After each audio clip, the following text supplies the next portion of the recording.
Hello and welcome to a show I call Dead Man's Boots.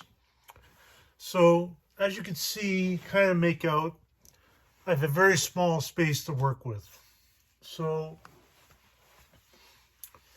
unfortunately, if I had more room, man, I'd have so much more VHS. But if you see back behind me, if you've seen any of my previous videos, I have to be very selective, and it makes for a very incomplete collection because there's just so many good movies that I want to have in my collection.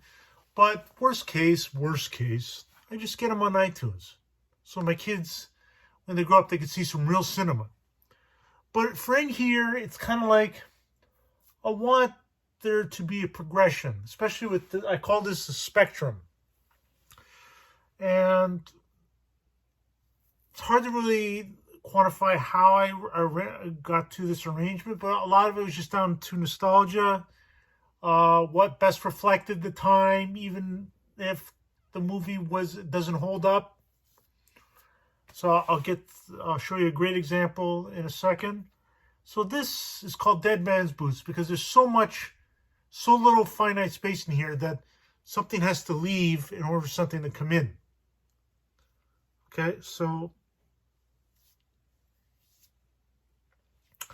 we're going to start off with the movie that was in my collection, and then the movie that's going to replace it. Okay, so here's the first movie. Star Trek IV, The Voyage Home. Now, I saw this in the theater, and I was a big Star Trek fan of the movies. This was before the Next Generation when this came out, which I was a fan of as well. And I remember because, when I was a kid, lots of kids in the 80s were big fans of whales. There was whaling at the time, really atrocious.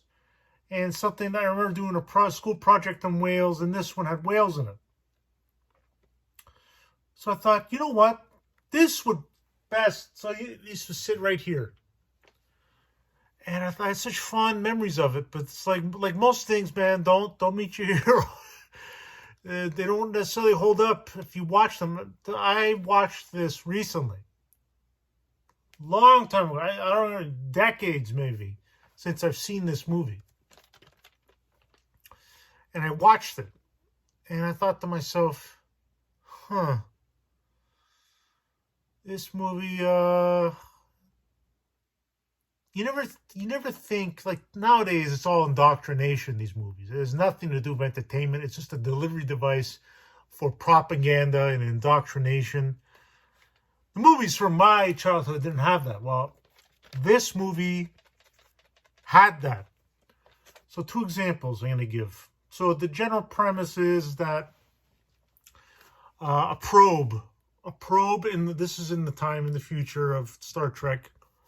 A big probe comes and it disables everything. Ships, planets. So it arrives at planet Earth and it's sending this signal. And it's disabling everything. It's vaporizing the oceans, and it's like it's causing chaos. So the only ship was this ship. So you'd have to have seen Star Trek 3. I think it was The Return of Spock. I can't remember. So they're in a Klingon ship because I guess they had to blow up the Enterprise. I can't remember. So what they had to do is that they found out that the signal of the probe was in search of humpback whale song. Just trying to communicate with the whales, but they're all extinct in the future. So they decide the best course of action is to fly back into the past by going around the sun, going past the sun. So from what little bit I know, this movie bullshit, you can't fly into the past. Because the sun is so dense, if you were to orbit it within its mass, you would experience time more slowly than the present time that's ticking away. So when you get out of the sun's orbit, out of that dense orbit, you have aged less than everyone else. So you're not going into the past. They're going into the past, into like the present time, which was in the 80s when this movie came out. Find the whales. So here's the first thing. So they go, there's this whole thing where it talks about all like how we're so primitive back then. How we used nuclear energy, right? Because it's such an inferior technology, it's all that shit. Which nowadays is debatable, given the bullshit we have now. Because, not to get into it, but let's just say it's debatable, okay? Here's the thing. The dilithium crystals, or whatever they're called, it got drained. Because it's not their ship, it's a Klingon ship. You need a Klingon ship to get there. So what's the solution? Nuclear energy. So the thing they poo-poo at the beginning ends up saving them in the end. Because they create a device, some bullshit device, movie device. They go on to a nuclear sub, they drain the energy, and then they use that to recharge it. So it basically saves them. The whole planet, everything. But something they poo-poo. So that was like, that didn't age well. It really didn't age well. And that's something that you could have just said, oh, wait a second, that's the savior. Nuclear energy is the savior of the movie. If you had applied some critical thinking to the movie when it released, if you knew better, it's like, that's not good. That's not a good look. The second thing that that really irked me about this movie was that, and this doesn't make sense logically, but for the movie appeal, for the audience, they had to transport these whales, right? So there's a big cargo area, which they had to retrofit to house 2 humpback whales. So here's the thing. For some reason, they require the material, the aluminum sheets that we're going to insert and block off the whales and the salt water had to be transparent. Now, when you think about it, why do they have to be transparent? You're just transporting the whales. It's not an exhibit. But for the movie's sake, for the movie magic, you want to see the whales, right? That'd be cool. You see like a ship in space transporting whales. So you can see the whales. So from a movie standpoint, you want to see the whales. But in reality, you just need to transport the whales. You don't need transparent. And the thing of it is, for some reason, the panels could only be 1 inch thick. So in the present time, in the 80s, when they traveled back to, there's no such thing as a transparent material. It had to be 6 inches thick, not 1 inch. So what do? They tell the manufacturer of the space age, this from their time, how to make a transparent aluminum. So they break the past, they break the space-time continuum, whatever you want to call it. So they take this invention and they give it to this person who didn't develop it, just so they could see the whales while they're in space. Like, it makes no sense. So that really irked me too. It's like, oh man, this is not holding up. Don't get me wrong, there's some funny scenes that hold up too. It's still kind of funny, but you know what? It's just not good enough for the collection. If I really wanted this, I'd put it in iTunes, but you know what? This is a libtard movie. This is a libtard movie, and it doesn't hold up. So instead, what's going to replace it is Rudy. And I remember liking this movie. This came out like 95, I think. And Siskel and Ebert gave it 2 thumbs up, a marvelous performance by Sean Astin. And you know what sold me? What rekindled that love for this movie? Was on the box says the Rocky for the 90s, Paul Wonder, WBAI radio. And it's like, yeah, it is a Rocky for the 90s. If you haven't seen this movie, this is a great movie, and I promise you it holds up because it's based on a true story. Based on a true story. And I remember, it's like, damn, that's a good movie. That's a feel-good movie, you know? So this is going to replace this right there. And just so you know, closer to the center is the most appealing to me. So you got Tom Cruise. This one I can see myself replacing at some point. If I find like a Pulp Fiction, I would put Pulp Fiction here. But if I don't know why, I didn't realize movies VHS are so expensive, especially if they're sealed. But I want to watch my movies, so I get rid of the seal. So then there's the next movie, which was right at the end of the spectrum, is a movie that I remember watching as a kid, totally inappropriate.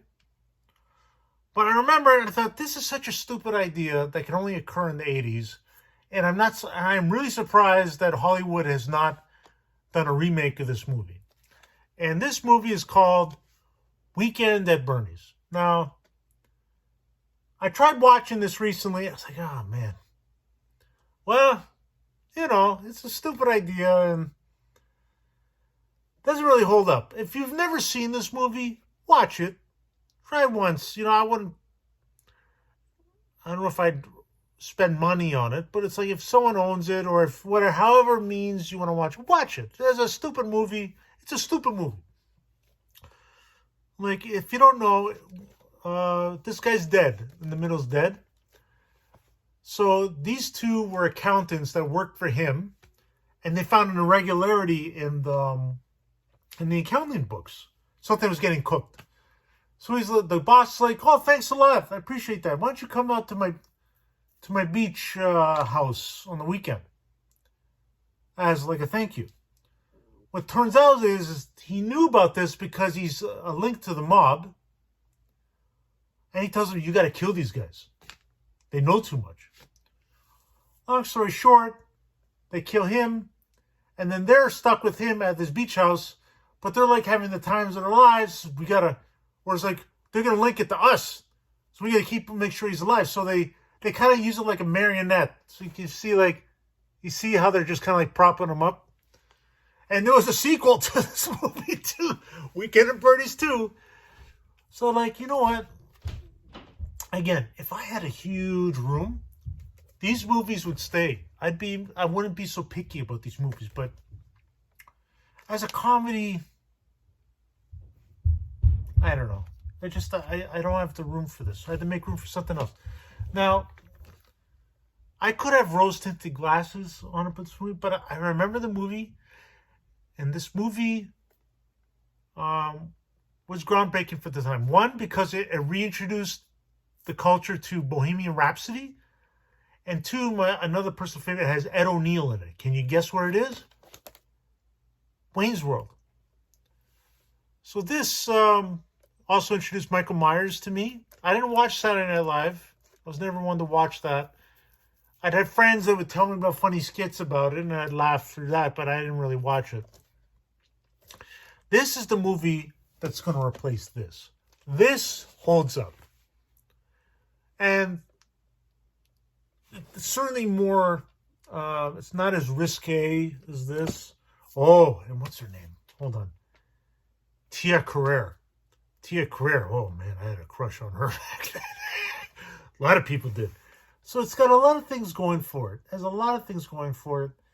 And I might try and watch it again. But I'm pretty positive I'm going to appreciate this movie. So this is going to go at the end of the spectrum.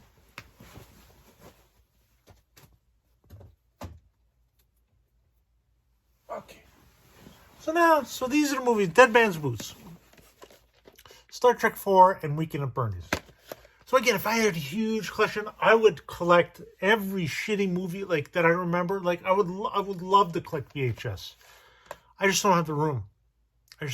So that's Dead Man's Boots. As I pick and prune here, there'll be more episodes. But anyways, that's the episode. Let me know what you think of my choices. Maybe suggest VHS. Like I said, there's Pulp Fiction. There's lots of 90s movies, especially 90s movies. I don't have. Like, I can definitely see myself getting rid of Days of Thunder for a Pulp Fiction, right? So anyways, thanks for watching. See you in the next one.